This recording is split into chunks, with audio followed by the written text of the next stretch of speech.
we believe as an industry that in the next 1 year, the vast majority of programmers will be replaced by AI programmers.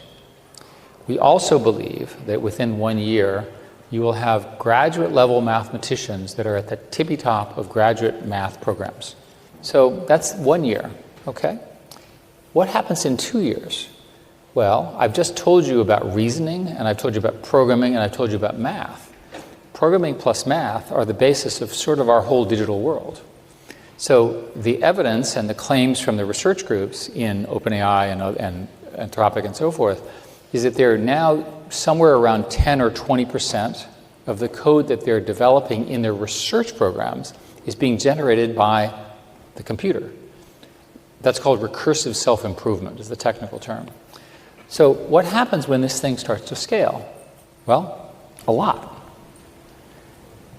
One way to say this is that within 3 to 5 years, we'll have what is called general intelligence, AGI, which can be defined as a system that is as smart as the smartest mathematician, physicist, artist, writer, thinker, politician. I call this, by the way, the San Francisco consensus, because everyone who believes this is in San Francisco. It may be the water. What happens when every single one of us has the equivalent of the smartest human on every problem in our pocket?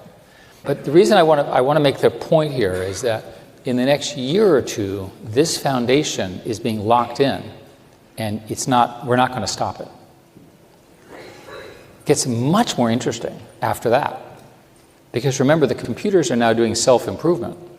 They're learning how to plan, and they don't have to listen to us anymore. We call that superintelligence, or ASI, artificial superintelligence. And this is the theory that there will be computers that are smarter than the sum of humans.